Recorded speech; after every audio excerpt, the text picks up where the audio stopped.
meus queridos irmãos, minhas queridas irmãs. Ao longo de breves catequeses, estamos refletindo sobre as obras de misericórdia, como é que elas se apresentam nos escritos dos últimos pontífices.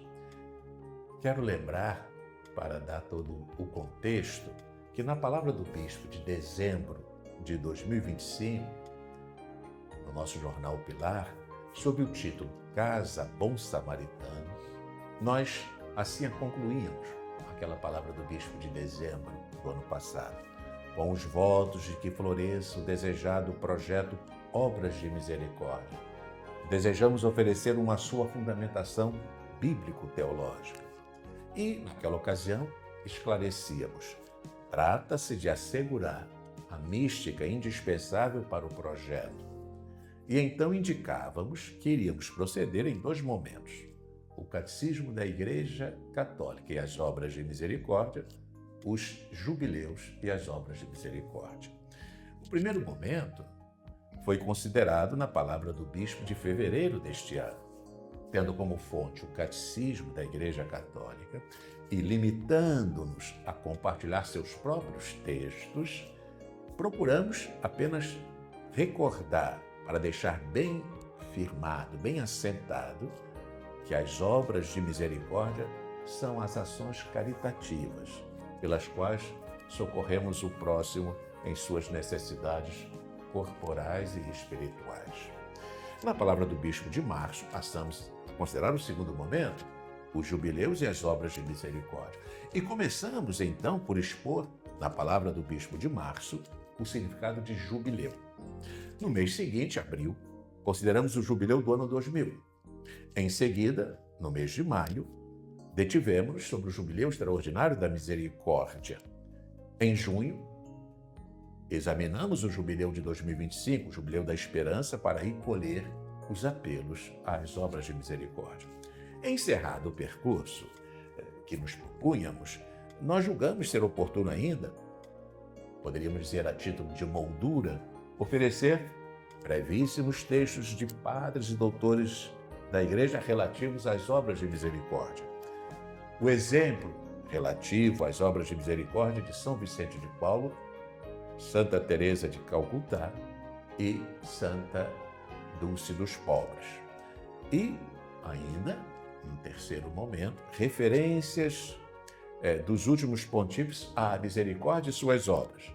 E se pretende ainda fazer uma espécie de devocionário, isto é, recolher orações e devoções relativas às obras de misericórdia.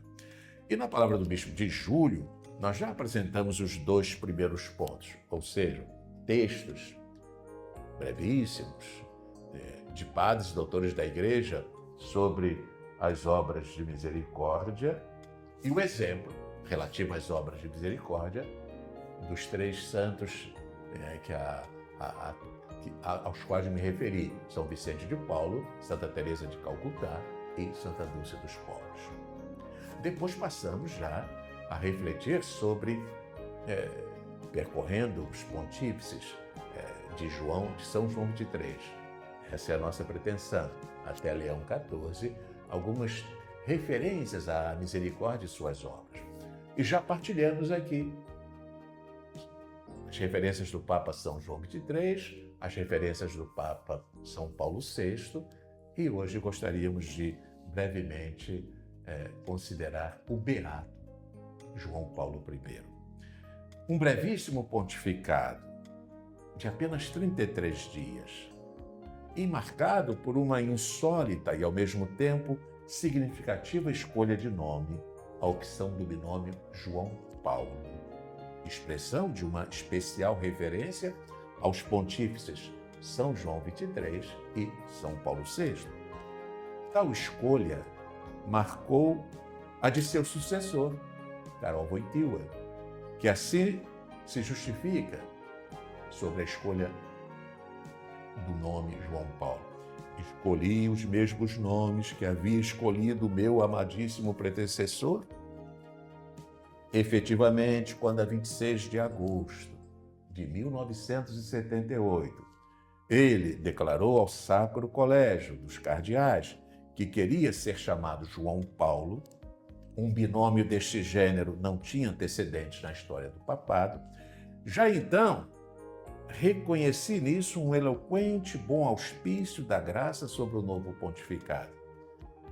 E João Paulo II continua: e ao escolhê-los, João Paulo, esse nome, em seguida ao exemplo do meu venerado predecessor, desejei, com ele, também eu, exprimir o meu amor pela singular herança deixada à Igreja pelos sumos pontífices, São João XXIII e São Paulo VI. E, ao mesmo tempo, manifestar a minha responsabilidade pessoal para desenvolvê-la, esta herança recebida com a ajuda de Deus. As catequeses do Beato João Paulo I, nas audiências das quartas-feiras, versaram, respectivamente, sobre a humildade, a fé, a esperança e a caridade. Nesta última, porque ele veio logo a falecer, nesta última, sobre a caridade, ele faz referência às obras de misericórdia, corporais e espirituais. E na passagem em questão, o Beato João Paulo I reafirma a inseparabilidade entre o amor a Deus e o amor ao próximo, sendo o primeiro, o amor a Deus, fonte e modelo do segundo, o amor ao próximo, chamado a expressar-se em obras de misericórdia. Ouçamos o que nos diz o Beato. E por vosso amor amo o meu próximo. Estamos aqui diante de dois amores que são irmãos gêmeos e inseparáveis. Algumas pessoas é fácil amá-las, outras é difícil, não nos são simpáticas, ofenderam-nos e fizeram-nos mal. Só se amo a Deus a sério, chego a amá-las a elas como filhas de Deus e porque Deus me pede isso. Jesus fixou também como há de o próximo ser amado.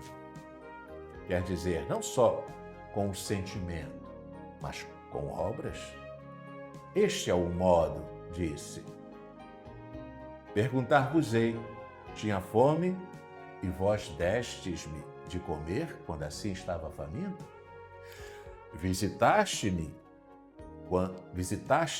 quando estava doente? O Catecismo traduz estas e outras palavras da Bíblia no duplo catálogo das 7 obras de misericórdia corporais e 7 espirituais. O catálogo não é completo e convinha atualizá-lo. Entre os famintos, por exemplo, hoje não se trata só deste ou aquele indivíduo, são povos inteiros.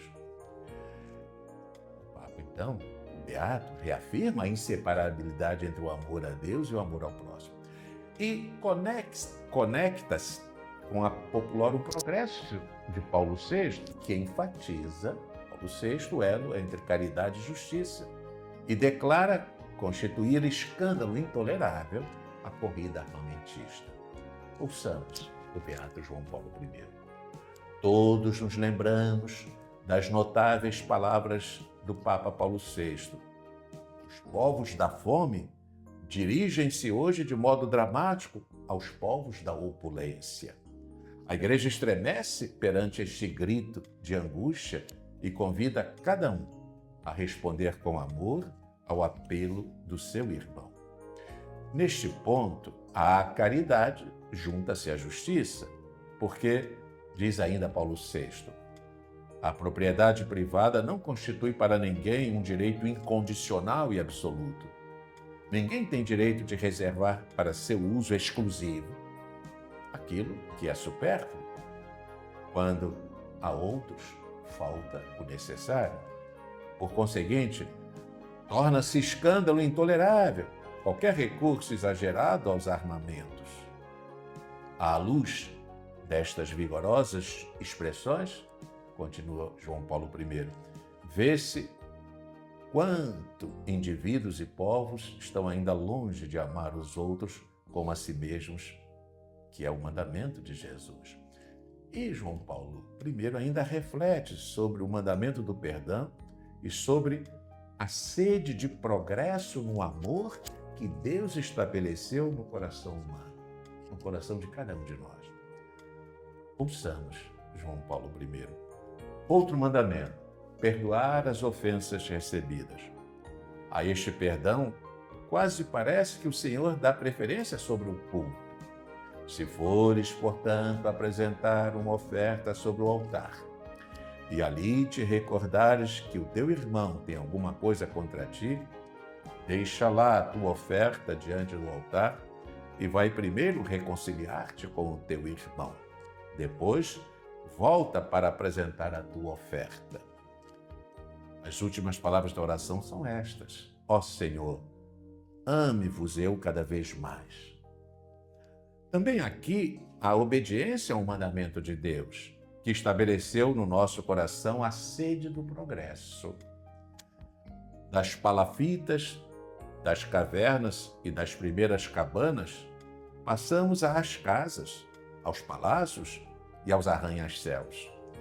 Das viagens a pé e sobre o dorso de mula ou de camelo, aos carros, aos trens e aos aviões.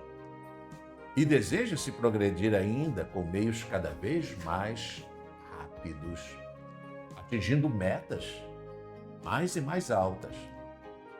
Mas amar a Deus, já ouvimos, é também uma viagem. Deus quer que ela seja cada vez mais decidida e perfeita.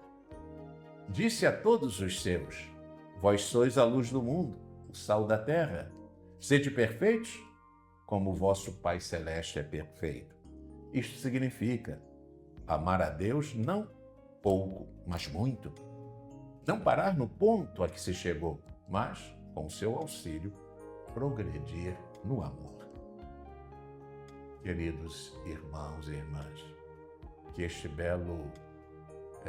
bela reflexão do Beato João Paulo I nos ajude a fervorar, a aquecer cada vez mais o nosso empenho de servir aos irmãos e de viver, sob a ação da graça, as obras de misericórdia corporais e espirituais. O bom Deus a todos nós abençoe.